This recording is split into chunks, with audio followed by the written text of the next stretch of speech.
Not one person mentioned in the biblical text ever historically lived. Not one of you in this room can go find the family of anybody mentioned in the Bible. There's no grave of anybody mentioned in the Bible. So you were indoctrinated, been indoctrinated with Euro-Gentile philosophical thought. You are out of your mind. Y'all all right? Y'all all right? Indoctrinated. What does that mean? That means that the church took its doctrine and put it into your mind. That's what indoctrinate means. You don't think.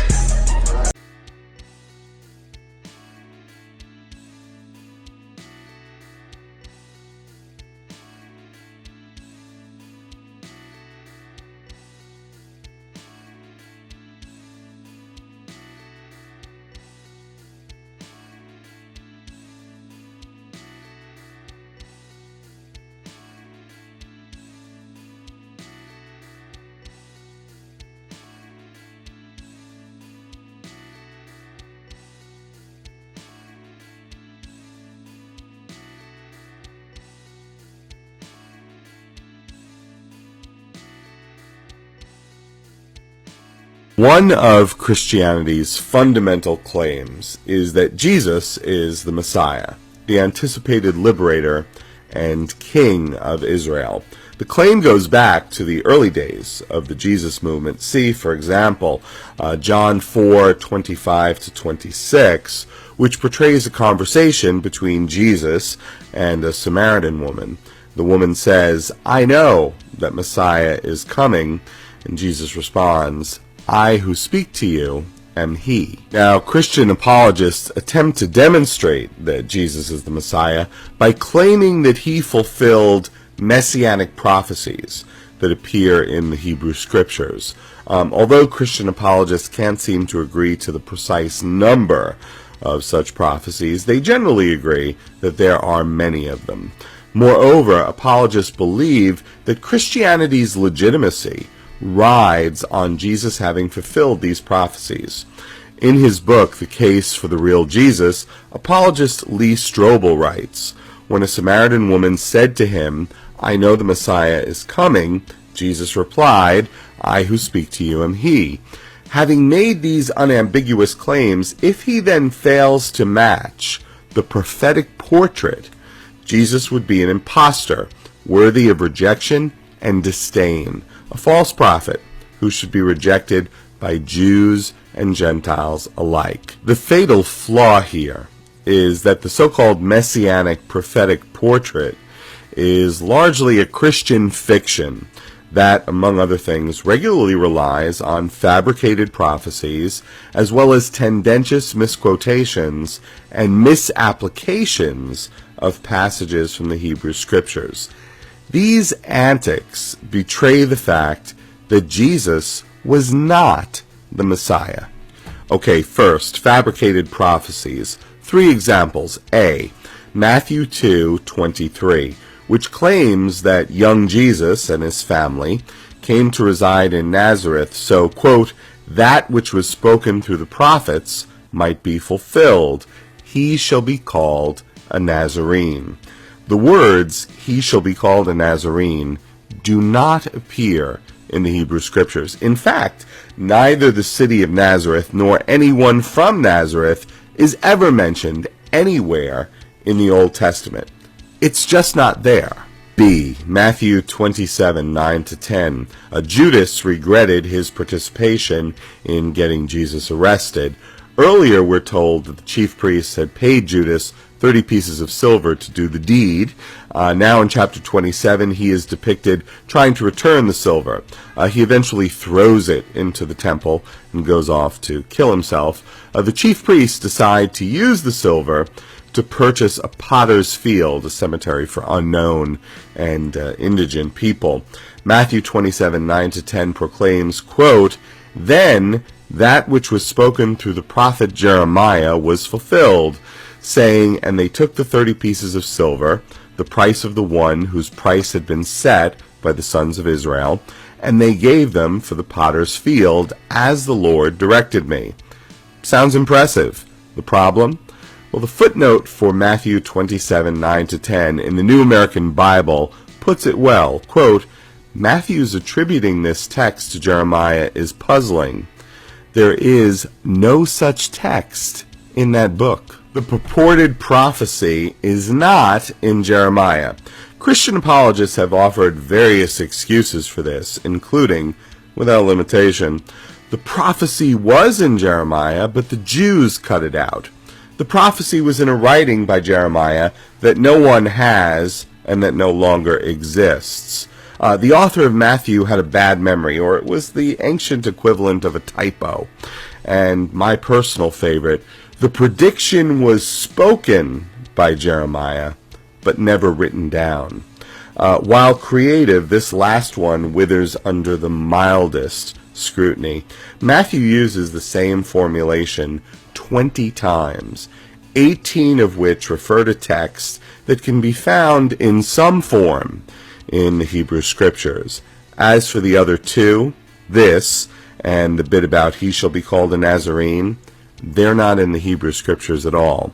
They're Christian fabrications. Now, some apologists eagerly point to Zechariah 11:10-13 as the source of the purported prophecy. Two problems. First, Zechariah is not Jeremiah. Second, the passage in Zechariah doesn't say what the author of Matthew says. C. John 2:17. In the 4 verses immediately preceding this, we're presented with one of the 3 different times the Gospels portray Jesus clearing the Jewish temple. According to the author of John, upon seeing Jesus do this, quote, his disciples remembered that it is written, Zeal for your house will consume me. Christian apologists regularly include this among the purportedly fulfilled messianic prophecies. Here's the problem. While the text appears in Psalm 69:9, Zeal for your house consumes me, it's not a messianic prophecy. Moreover, even if it were a messianic prophecy, it presents a major problem for traditional Christology, which holds that Jesus was sinless. The person praying in Psalm 69 is a sinner. Verse 5, O Elohim, you know my foolishness, and my sins are not hidden from you. Unless Christian apologists want to say that Jesus was a foolish sinner, they can't claim Psalm 69 as a prophetic reference to him. Second, misquoted and misapplied passages from the Hebrew Scriptures. 3 examples. A. Matthew 2:14-15. Mary and Joseph take the baby Jesus and flee from Herod into Egypt, where they remain until after Herod's death. So the author of Matthew claims, quote, what was spoken by the Lord through the prophet might be fulfilled, saying, out of Egypt did I call my son.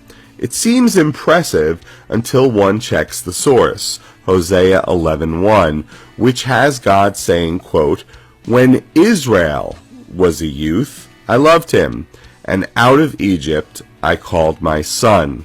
The author of Matthew ripped half of Hosea 11:1 from its context, a lament about Israel, and misapplied it as if it were a messianic prophecy. B. Matthew 1:22-23. An angel tells Joseph that his wife, a virgin, was made pregnant by God, and that the son she will have is to be named Jesus.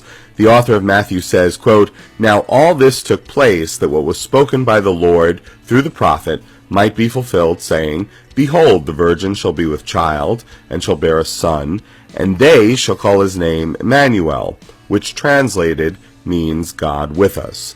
The prophet invoked here is Isaiah, specifically Isaiah 7:14, which says, quote, therefore the Lord himself will give you a sign. Behold, the young woman will be with child and bear a son, and she will call his name Emmanuel. Let's put the passages side by side. Notice the difference. with respect to the child's name. Isaiah clearly says the child's mother will name him, and Emmanuel will be his name. By contrast, Matthew has an unidentified they, calling the child Emmanuel. Of course, the author of Matthew had to modify the passage because, as we saw, he had an angel directing Joseph to name Mary's child Jesus, a direction Joseph obeyed. So Matthew changes it from Isaiah's third person feminine singular, she will call, to the third person plural, they shall call. Now, some Christians might say that Matthew must have been looking at the Septuagint, and he got the they from there. But the Septuagint's version of Isaiah 7:14 is the same as the original Hebrew. She will call his name Emmanuel. The author of Matthew changed the Isaiah passage. We've seen the author of Matthew fabricate a prophecy about the Messiah being from Nazareth, misquote a passage from Hosea to make it seem to be about Jesus, and attribute a prophecy to Jeremiah that isn't in Jeremiah. Now we see him changing the wording of Isaiah 7:14. Is this truly the prophetic portrait that is supposed to be so impressive? I'll pick this up in part 2.